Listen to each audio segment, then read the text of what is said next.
What's going on, everybody? We're back with another video on the old Ranger. And in today's video, as you can probably tell by the thumbnail, we picked this thing up off Amazon. It's supposed to be a direct replacement for that one there. As you can tell, that one's probably about I want to say it's about 8 inches at least. I mean, that's sizably bigger than what I purchased. So yeah, let me take the one out of the package just real quick, set you guys up. But how's everybody doing? I know this video will probably be coming out on so yeah, there it is. This will give you guys a little comparison of the two. I think that's going to make a big difference.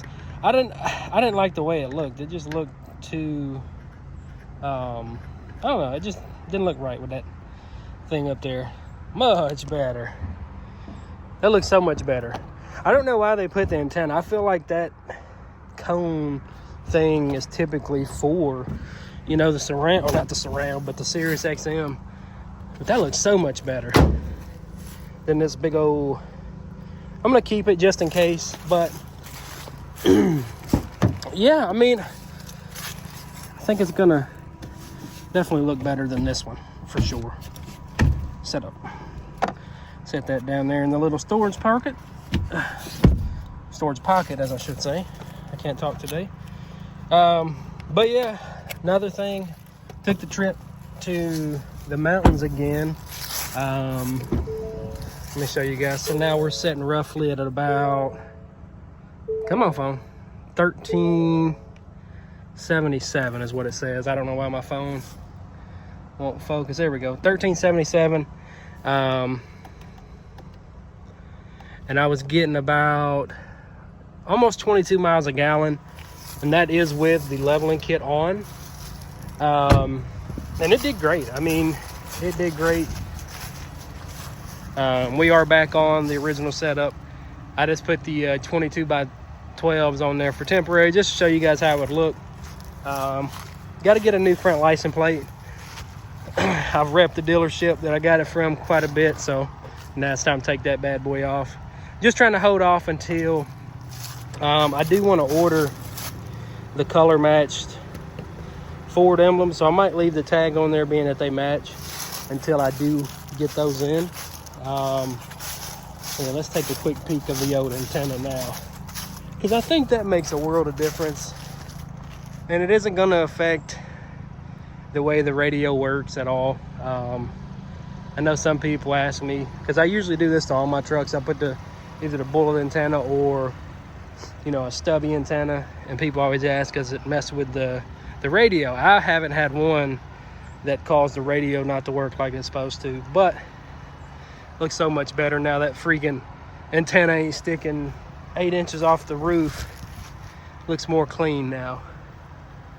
But yeah, man, like I was saying, I've been enjoying the truck. Like I said, I put 1,300 miles on it in under 2 weeks that I've had the truck. There's definitely a lot of stuff I want to do to it still. Like, I want to get these taken care of, color matched. I don't know if these will come off. If they will, I might try to just pop those off and then it'll just be black. I do want to get blacked out side markers for the front. They actually don't make them right now, and I tried to put some tin on it, but I was like, you know what, we're gonna wait. Being that this is a new body style, there's not a lot of parts out for them yet, so hopefully by January or February there'll be more stuff out. We can get this thing lifted up a little bit higher. We can get the side markers blacked out, and then we can get some paint match on this thing. I know another thing that's really cool about this truck, being that it is an XLT and not like a Lariat or a Raptor. I think those are the only two trims that you can get after this. I don't even know if you can get a Platinum Ranger or a Limited Ranger. But the fog lights, let's say if you got your wheel cut this way at night, that thing will turn towards the way you're turning. Like the light, the light beam will turn towards whichever direction you're turning, whether it be left, right. So that's kind of cool. I was driving, you know, in the mountains, and I was turning, And I was like, why does the light keep turning? And I was like, you know what? That's what it is. So these fog lights are really cool. And I was actually doing some research, like on the higher trims, like the Lariat and the Raptor.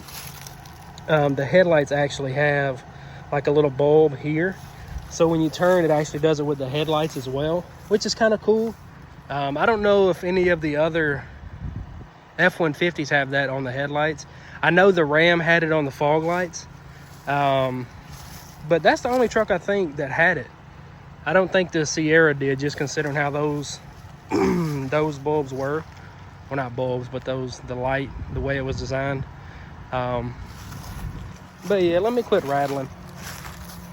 Yeah, but this is it so far. Like I said, I put quite a bit of miles on this thing already, so I'm definitely enjoying it. If any of you guys are on the fence about getting one, let me just tell you. This truck, if you're in the cab of this truck, it honestly feels like I'm sitting in the Tundra. I don't know if any of you guys have test drove one or have one, but if you sat in the Tundra and sat in this truck, it feels identical. The Tundra feels like a small truck to me. When I first got out of the GMC into the Tundra, I thought I was in a mid-size truck. That's how the Tundra felt. I think it's because of the back seats on the Tundra as well, because the Tundra does have the tunnel in the back for the transmission, whereas the Ram, it was flat. The GMC, it was flat. The Ford, it's flat. And the F-150s, so it feels like you got more room than you do because of the hump in the middle for the transmission. So I don't know if that's something to do with it, but like the Tundra and this truck, they feel identical to me. I know I've been getting a lot of questions about how does it feel going from a full-size truck to this one. And I mean, I can't really tell a difference. I don't have a lot of passengers in the back. I mean, my nephew might get in here every once in a while, but as far as the front, I mean, I don't think you'll really notice it at all. And don't let the little 4-cylinders discourage you either. I don't think you got to get a, 2.7? This 2.3 will get down. I mean, it's not a race truck by any means, but it does what it needs to do. I'm gonna go ahead and get back in here, take a seat. But yeah, that's gonna do it for this one. I got some other stuff ordered. I just wanted to throw this video together, being that it wasn't gonna take long to do. Got some more small cosmetic stuff coming, like floor mats, the WeatherTech mats. And then the next thing's probably going to be color matching stuff, actually. Everything else is good. I got to get a receiving hitch as well. I want to put that on there. That way, if somebody does run into the back of the truck, it will, kind of help. But that's going to do it for this one. If you guys have any questions, I'll leave a link in the description for the antenna. That way, if anybody wants to pick it up, they can. But yeah, like I said, if you're thinking about getting a Ford Ranger and you're on the fence, give it a try, man. It's worth it. And yeah, I'll see you guys in the next one and in the new year. Peace.